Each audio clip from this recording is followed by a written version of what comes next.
if it's anything like last time, maybe Kristen or John or somebody will pop in a little bit later. And if they do, just let me know. Oh, find someone to chat with. Oh, that changed a little bit. Okay.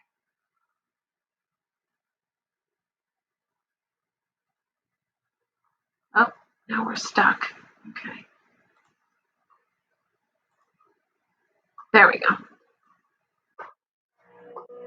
All right. Can you see the window for the overhead?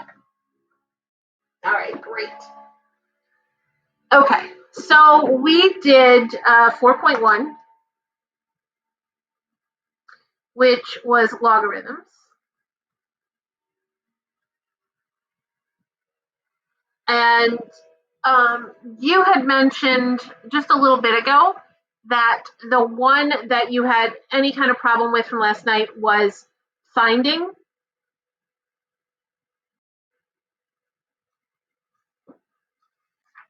So I can do finding the exponential function. And they gave you a graph, right? So finding the exponential function from a graph. I have no problem doing another example of that. Or we can do yours. It just depends. Your preference?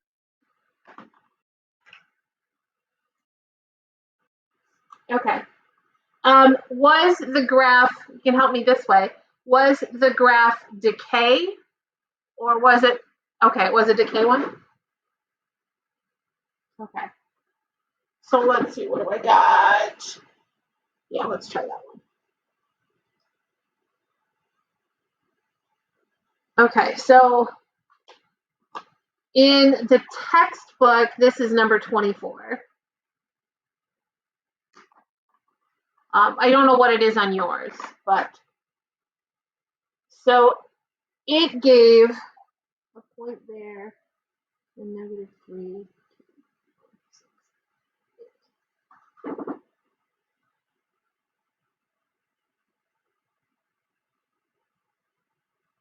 Oops. And it just gave the 1 point at a -3/8. Right up there. And then it said, okay, you go ahead and find the exponential function given this graph and that particular point, right? So it is fairly straightforward. Remembering that f of x has to equal a to the x power.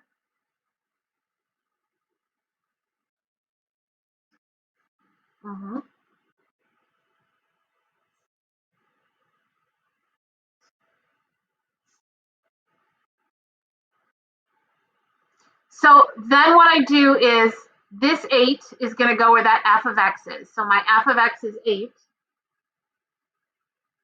And that has to equal a to the -3rd. Because remember, x is a -3 and our y value is 8.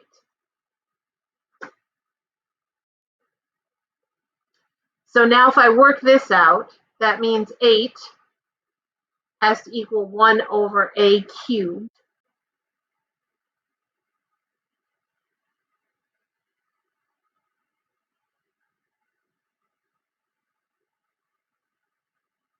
And now how would you go about solving that for a?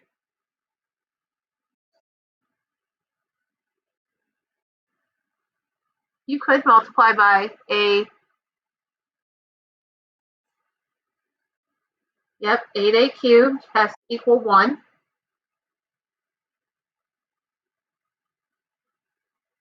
So a cubed would be 1 over 8.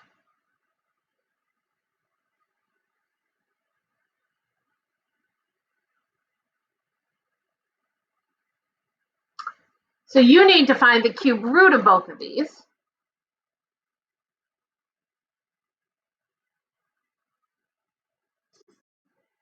Not 1/4. Okay. So this would be 1/2. So then for your final answer, f of x is 1/2 to the x power. Woo! Okay, 2 birds just took each other out right outside my window. Yeah. 2 pigeons just ran into each other. I'm afraid there's going to be a bloody mess in the yard there.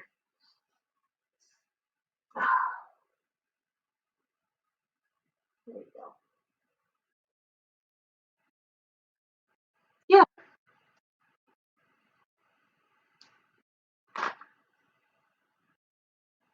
Okay.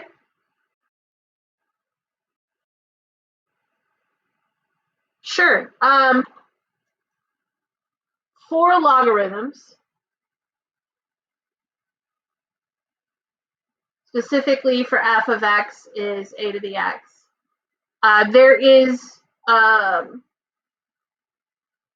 horizontal asymptote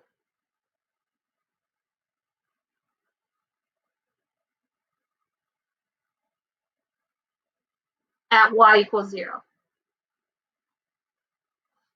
Just like in this example up above, it just never crosses 0. There's always going to be a horizontal asymptote at y equals 0. Transformations of the function will switch that.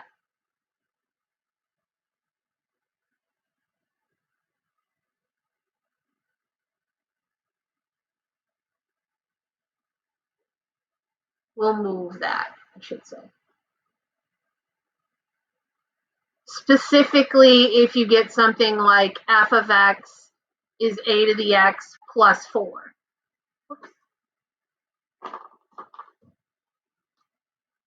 This plus 4 will shift the asymptote up 4.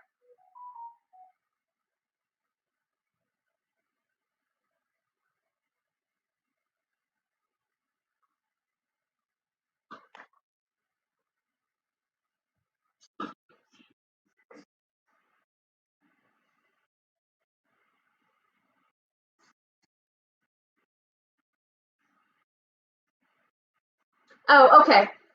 So if you had, you mean like a g to the x, let's say that would be a to the x plus 2, right? Okay, so this is not going to shift your asymptote. Because your asymptote is a horizontal asymptote, affecting your x is not going to shift it. Your asymptote is only going to get shifted when you affect the y.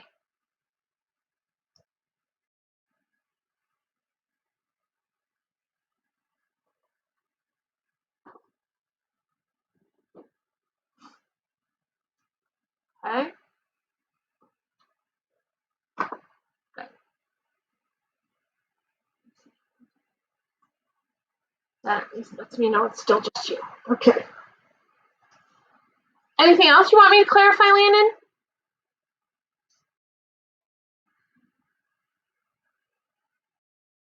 Okay.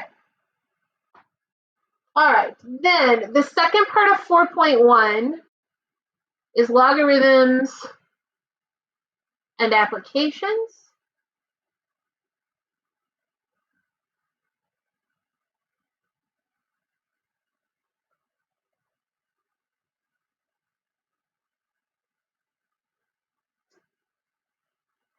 All right, so here's our first example.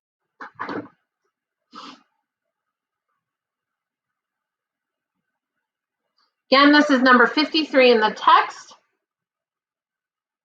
We're going to go with it this way. All right.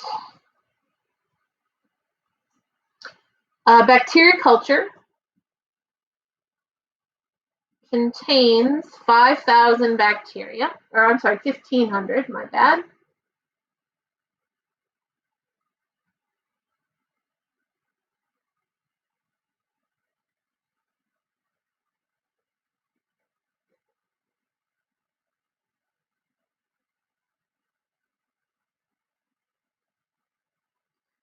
and then it doubles every hour.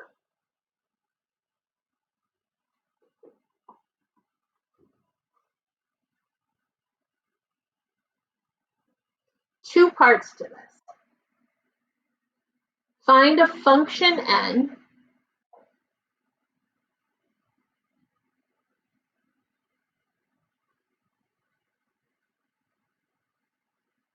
that models the number of bacteria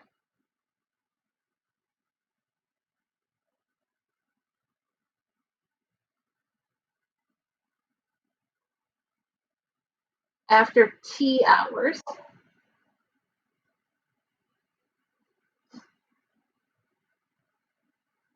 And then part B says to find the bacteria count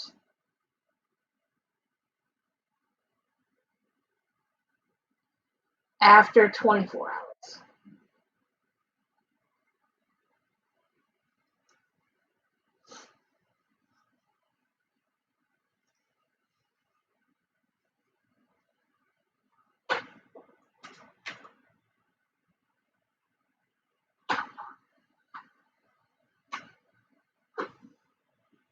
Okay. When you're doing these, this is an exponential growth problem. This should be of the form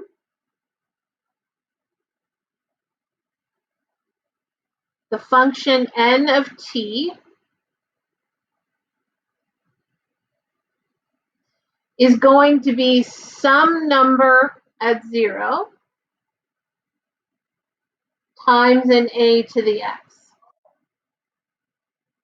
I'm sorry, a to the t for this.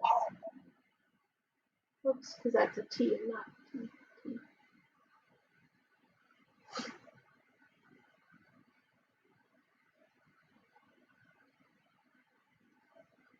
Here's what you need to know. P sub 0 is the initial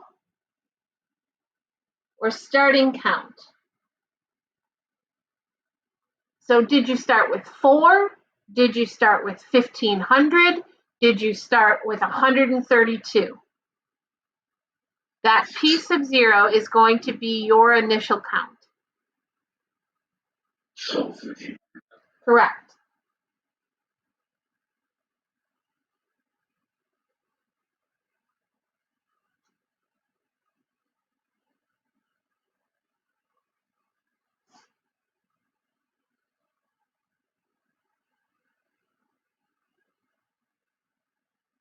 A is your base multiple. Is this doubling, tripling, quadrupling? What's happening here?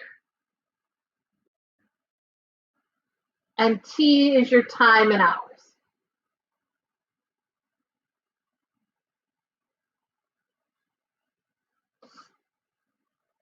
So based on that information, our number in terms of time t would start at 1500 and double every hour.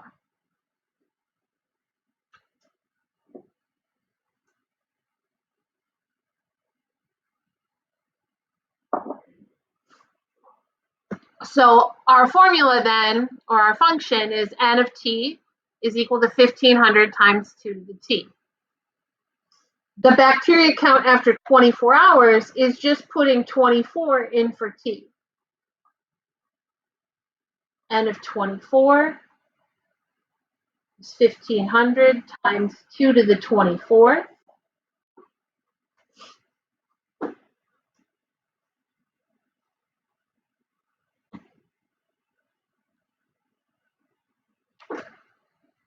Can you see that? 1500 times 2 to the 24th, which gives us 2.51 65824 times 10 to the 10th.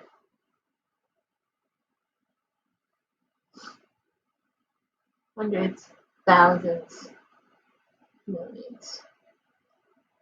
So this is about 25 billion.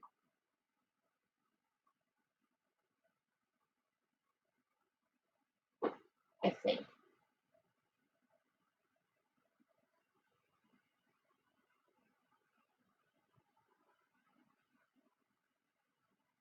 Yeah, I think that will work out to be to about 25 billion.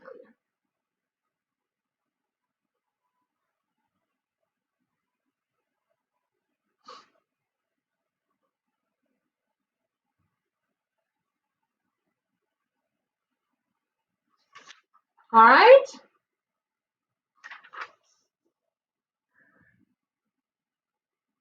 Now, keeping in mind, this is exponential growth.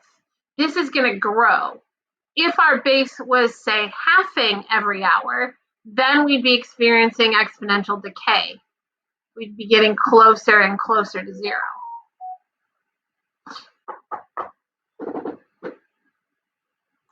It's one of those things, well, I don't know how much you want to go into it, but have you been following the infection rate of the disease at all, Landon, of COVID? Okay. Well, right now,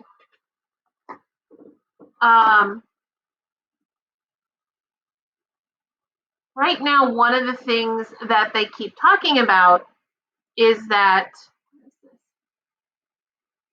I don't want to share that. I don't want to share that. Whatever. Okay, but one of the things that they keep talking about is that, where'd it go? Sorry, I'm having a moment. There we go. One of the things they keep talking about is that the disease infects anywhere between 1.5 and 3 people. So if I have the virus and I go out, I can infect like up to 3 people. Now imagine that in terms of this logarithmic function. So if I go out 5 times, that's as many as 3 to the 5th. Or infecting, what is 3 to the 5th? 243 people could get infected if I went out as many as 5 times. I understand math, that's why this drives me nuts. But if the infection rate is less than 1, if the infection rate is 0.5, then you start to see a decrease in numbers, decay, going down. So that's where we want that to be. Share application, there we go. All right. So now to talk about something a little bit better than this silly virus. It's not silly, serious stuff. All right. So the other thing we want to look at for this is compounded interest.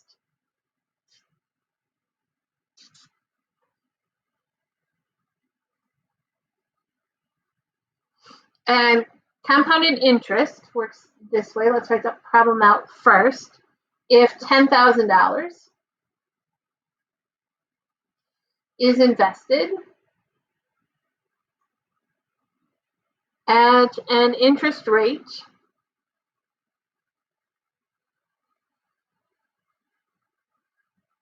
of 3% per year, compounded semi-annually.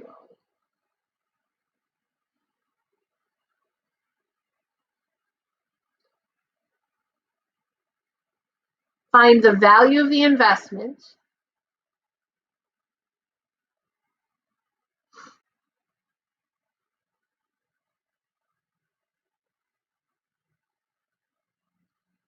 after. For part A, they're going to do 5 years. For part B, they're going to do 10 years. And for part C, we're going to do 20 years.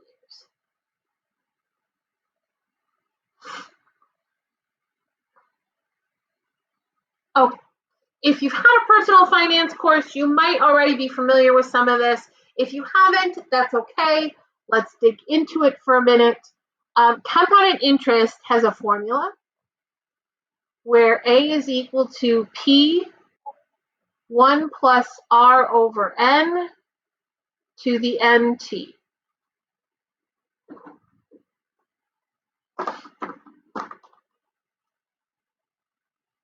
A stands for your amount or total amount.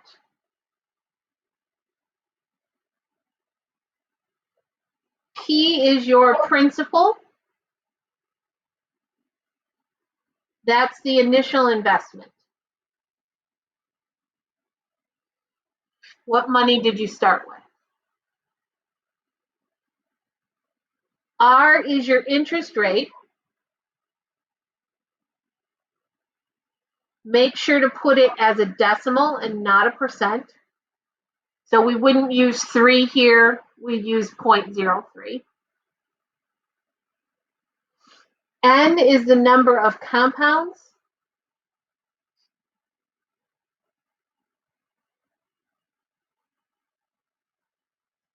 In 1 year.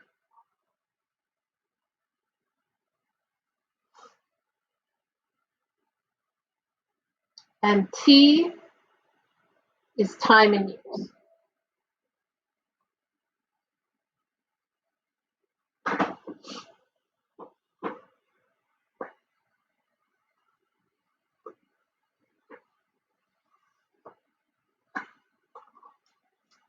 All right, and so we're going to work this problem over using all 3 scenarios of 5 years, 10 years, and 20 years.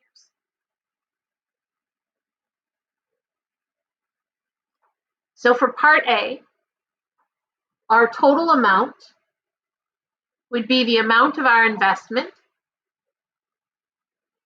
which is $10,000, times 1 plus 0.03 over. Now, N is the number of compounds, and this says we're compounding semi-annually. How many times a year is semi-annually? Twice. Yep. So we're going to divide that by 2. And then we're going to put a power on that of 2, because our N was 2, times the 5.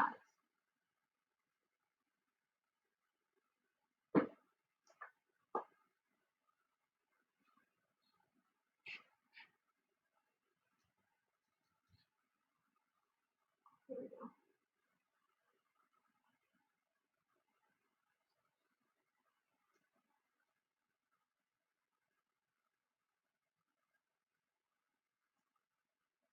And we get an amount of $11,605.41.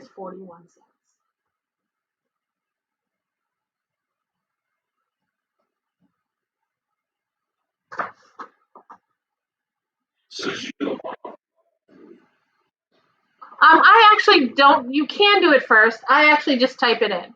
Whoops. So if you follow, there's my 10,000, 1 plus 0.03 divided by 2, and then to the 10th power.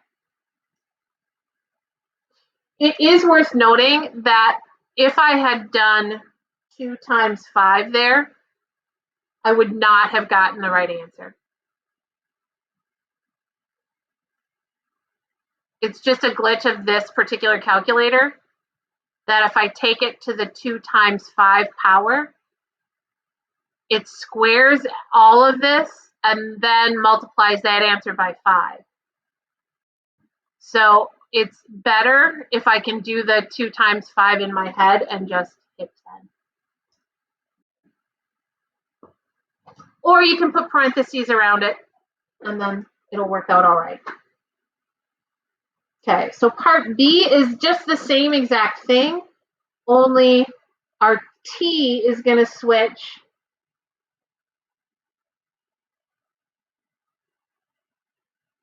and instead of 2 times 5, I'm going to do 2 times 10, which means we're taking it to 20 years. Now, one of the things I like about this calculator and some of the others is that I don't need to retype it. I can just scroll over and put a 2 for 20. And I get 13,000.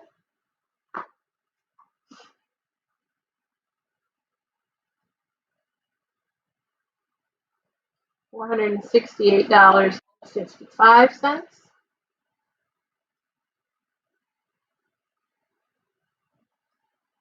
And then if we're going to do this for part C, 10,001 plus 0.03 divided by 2. I'm going to take that to the 40th power.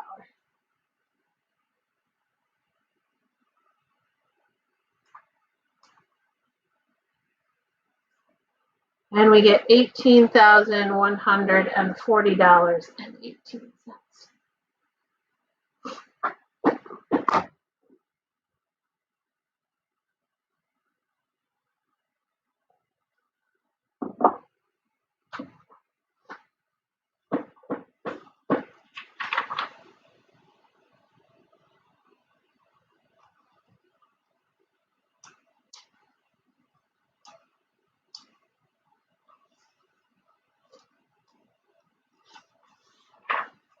Questions so far? Okay, so let's see if we can do this one.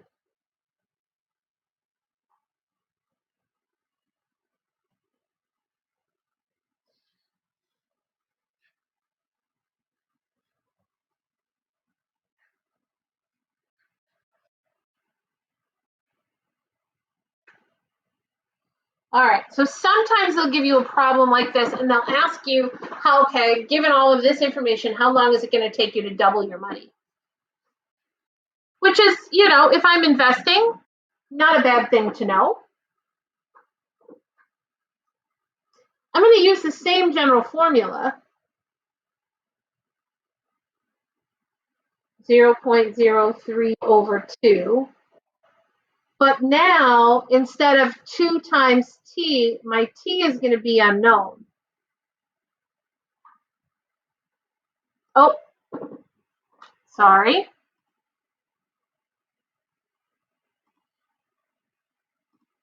There we go.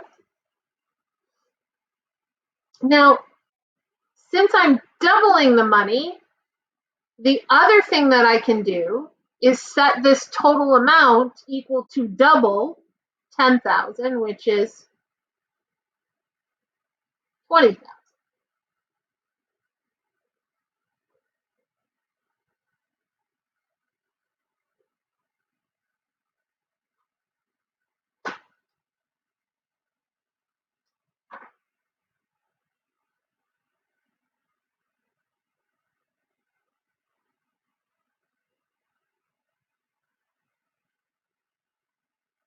I can divide both sides by 10,000.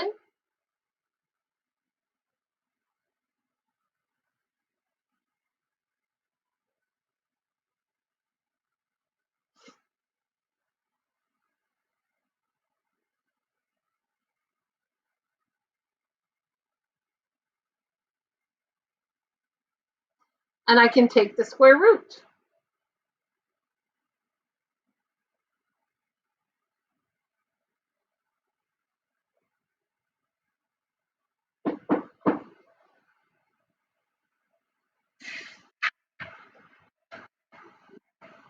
The problem with this is I cannot take the t root.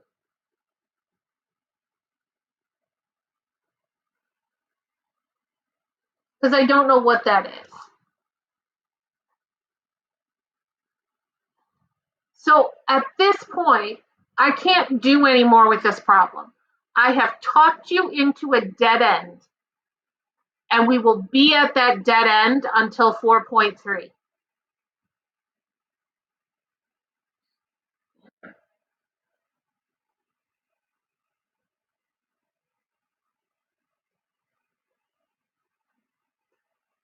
Okay. You may have done in intermediate algebra, you may have done some logs. Yeah, so we need logs to finish this off. So if you walk yourself or back yourself into a corner where you need to find the t root, on tonight's homework, you're not going to be able to. On this week's homework in general, you're not going to be able to. So just know you've probably taken a wrong turn someplace if you've walked yourself into that. But we will be able to finish these next week. Okay? All right. The last example from 4.1 is known as annual percent yield.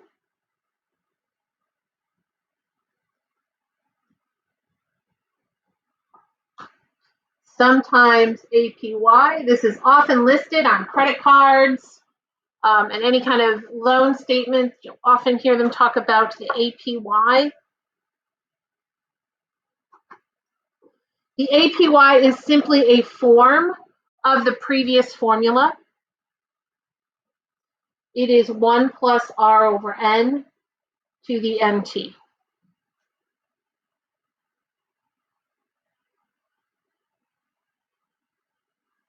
So whereas compounded interest needed the principal times 1 plus R over N to the NT, the APY is just the parentheses part of that formula.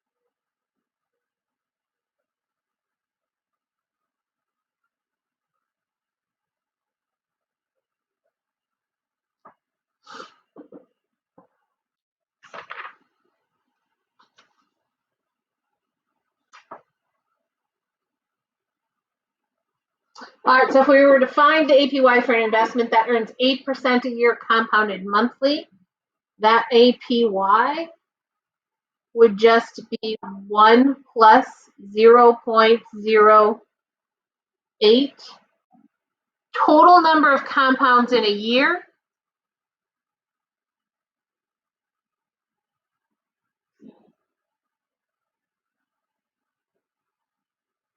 Our N we said was 12. Our time is a single year, so that's just going to be times 1. 1 plus 0.08 over 12, taking it to the 12th.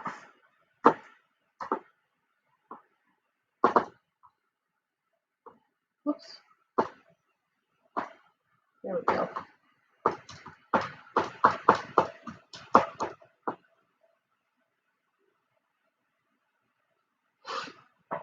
We get a 1.0829995.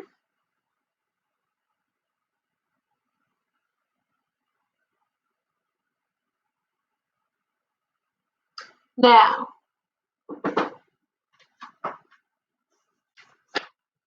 whoa, did they do that formula a little bit differently? Hold on, I gotta clarify something.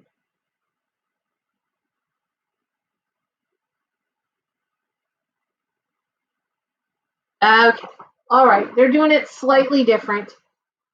The APY is this same formula, but we need to subtract 1. So we want to subtract 1 off of this. So we get 0.083 about, or 8.3%. That was a little bit of a glitch.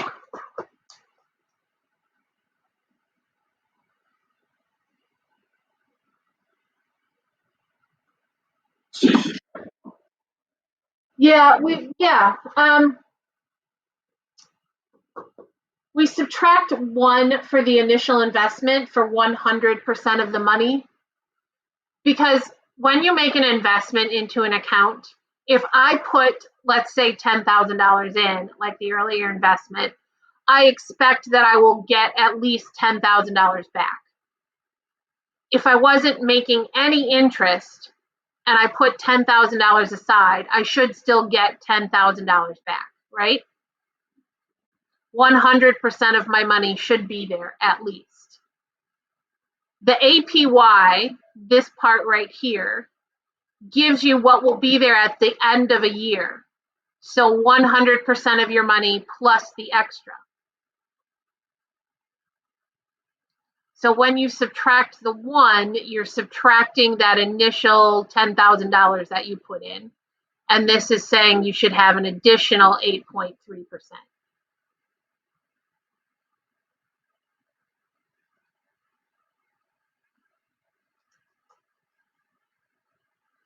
Or if you'd rather, at the end of a single year, the APY is telling you you'll have 108.3% of the money you started with. And so your yield or extra is just the 8.3.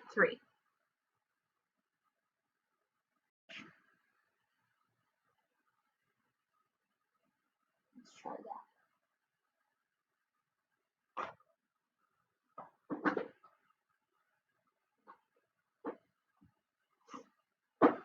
Okay. And that gets you through the 3 big ideas from applications in 4.1. All right. Landon, anything I can help you with there? Okay, good, good. And keep in mind that tomorrow and especially on Thursday, if you run up against other things, you are welcome to pop on and ask questions. Thursday in particular is saved as question and answer day. Okay. All right, so then we're going to spend, 15, 20 minutes here on 4.2.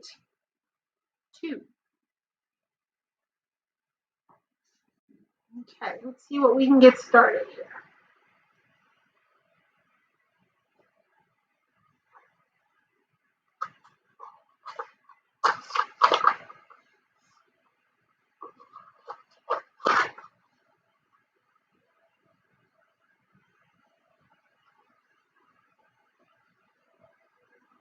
All right, 4.2 is the natural exponential function.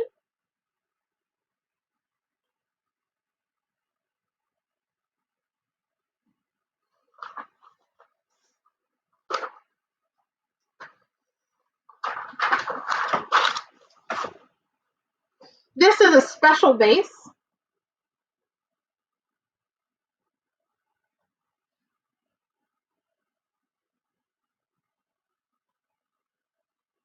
Known as E.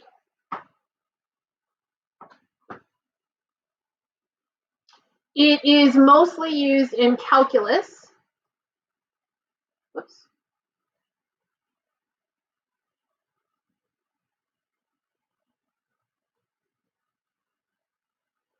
But it does have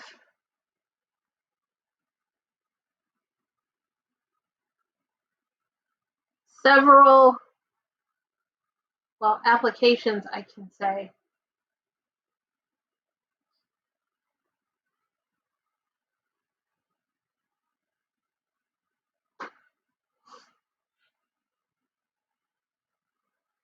In nature. So it's one of those numbers that as mathematicians would do stuff and would work on formulas and patterning, this number E, that they eventually decided to call it, just kept popping up. The best way I can describe it is, sometimes we wonder, how did mathematicians ever even come up with the idea of pi? And basically, pi itself was discovered thousands of years ago as a pattern. Every time they took a circle and divided the way around a circle by straight through a circle, they kept getting essentially the same number, 3.14159, and so they called that pi. As mathematicians did other things, there are several other numbers that keep coming up. E is one of them. There's another one called phi. There's all kinds of them. So what we're going to look at today is this special base or special number E. Okay. So we're going to graph.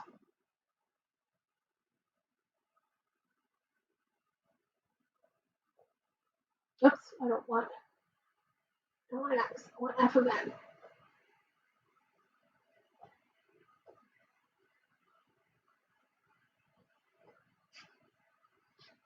All right, so here's the pattern that we were looking at. So we're going to have some exponential function f of n, and we want it to have a base of 1 plus 1 over n, and we're going to take that to the nth power. All right, so keep in mind that our n has to be greater than 0, and our n cannot equal 0. Because if I have a 0 in the denominator, that blows this up, right? So my n can't be a 0. And I know my bases always have to be positive, so all my n's should be greater than 0. Okay, so there's my n, and here's my f.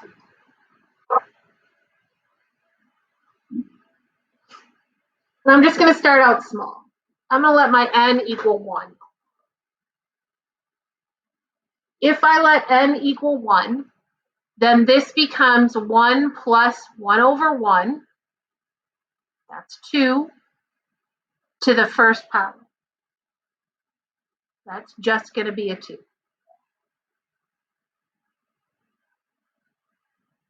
If I let my n equal 2, then this becomes 1 plus 1/2 to the second power.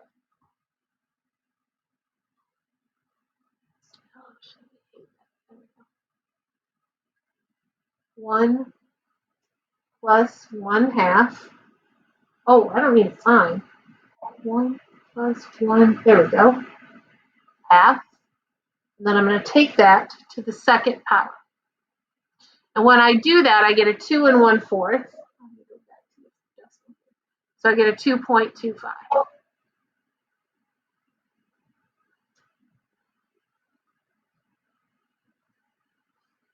If I do a 3, I've got 1 1/3.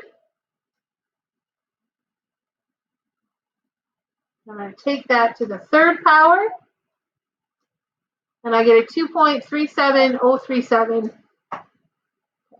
2.37037.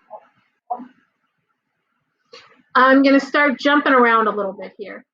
Let's do a 5. So that'd be 1 plus 1/5, or 1.2 to the 5th power, or 2.4883. Now I'm going to jump to a 10.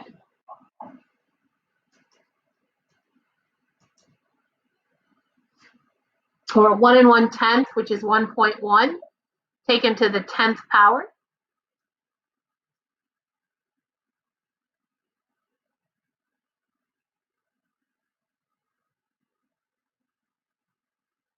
Right, and you see that decimal point starts going on and on and on. Now, even just looking at those first 5, it is getting bigger. We go from 2 to 2.25 to 2.37 to a 2.49, 2.5. It's getting larger, but it's not getting larger fast. Like, the difference is starting to look smaller each time.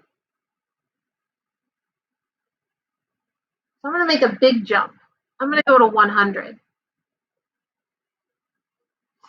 And when I go to 100, that would be a 1.01, or 1 100th, to the 100th power, or 2.7048138, and then a bunch after that. Then I'm going to try 1,000. There's a 1 1,000th.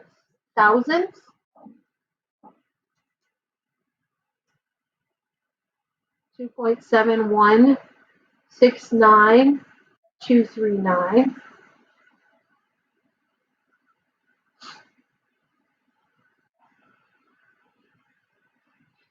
I'm going to do a couple more. I'm going to go all the way out to 1,000,000 and see what happens. All right, so if I do 10,000, that's 1.0001. The 10,000th power, 1, 2, 3, 4, 5. Or 2.718, 145, 927. If I do the next one, I've got a 1.00001. Yeah.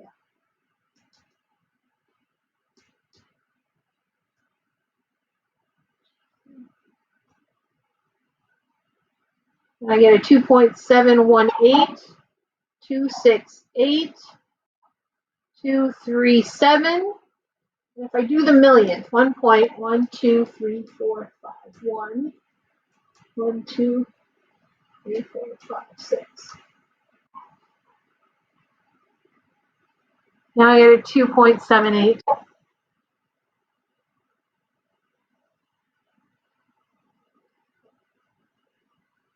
Okay.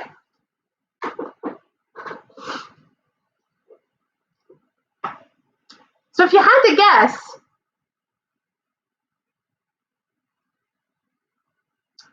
what would you say E is approximately?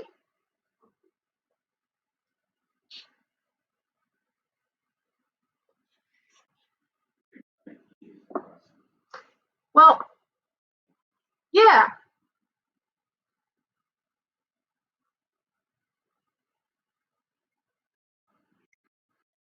Okay, let me try it a different way. Okay.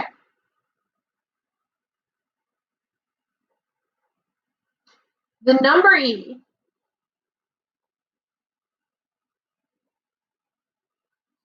is defined as 1 plus 1 over n to the nth as n goes to infinity.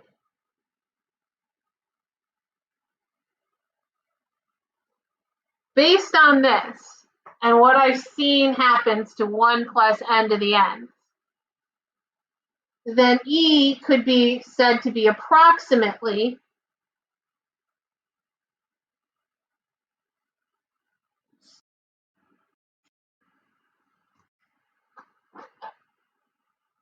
okay. Where am I losing you?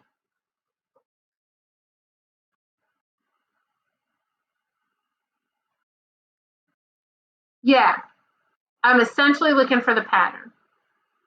What number is this pattern getting us closer and closer to?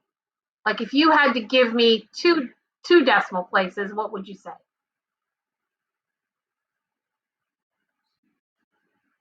Okay. Do you think it's ever going to reach a 3? Okay.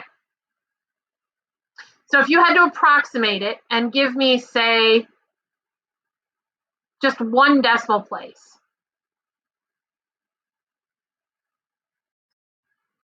Yep. And if you had to give me 2 decimal places.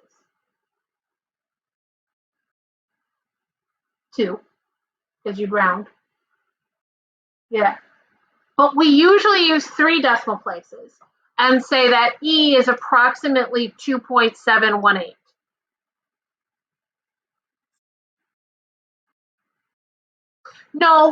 No, you don't need to do this to 1,000,000.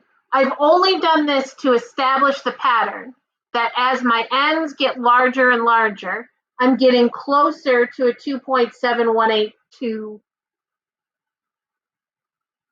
I'm only doing this part to get this number.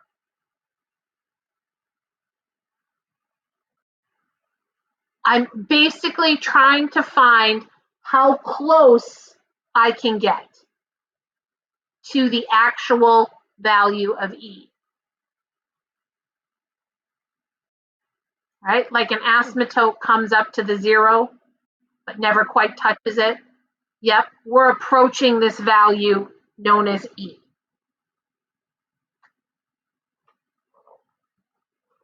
Okay. if we have f of x is equal to e to the x,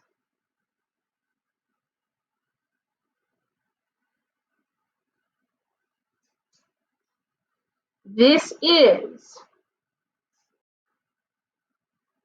the natural exponential function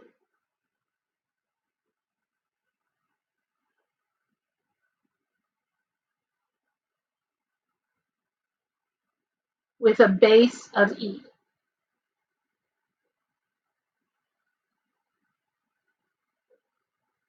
or about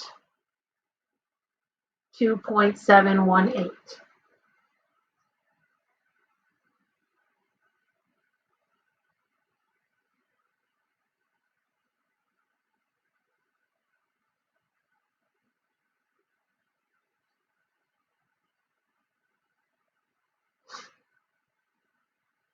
So, Landon, when I say pi, what number do you think of automatically? Good.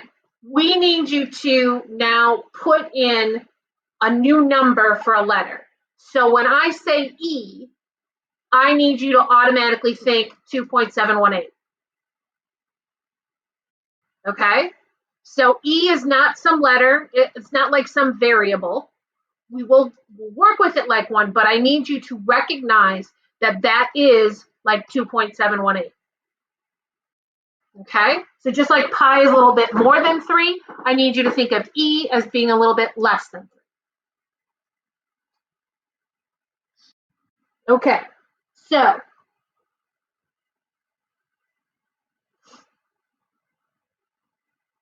oops, what?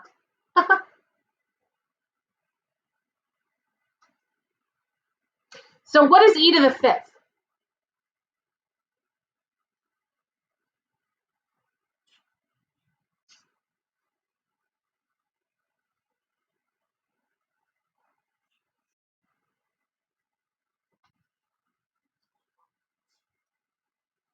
Now, what you need for this is you need to find the e to the x on your calculator.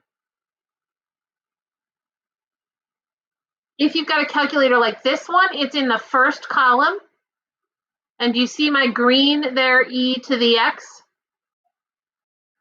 So I'm going to hit second e to the, and it's going to automatically open it up, and then I just need a 5 in there. And that's going to tell me that e to the 5th is about 148.41.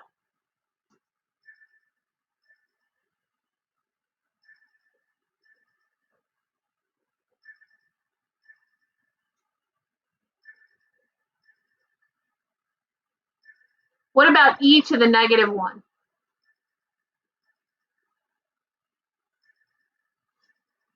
You can do it the same way by just putting in a -1. Oop.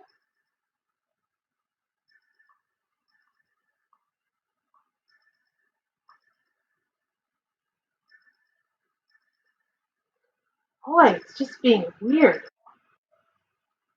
There we go. Sure. To get a 0.37, depending upon how many decimal places it.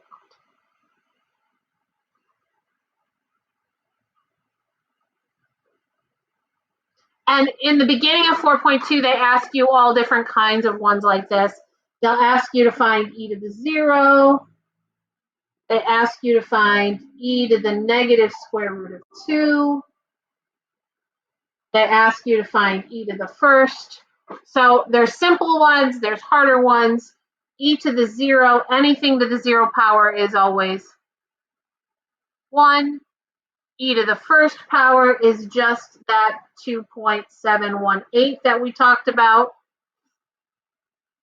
Square root negative, what's that one going to be? Negative square root 2. I just typed it in as I had it there. Well, that's going to be about 2.4 or 0.243.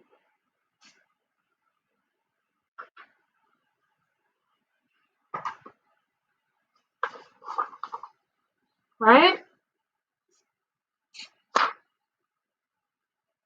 And that is enough to get us started on 4.2. We'll do more on it tomorrow.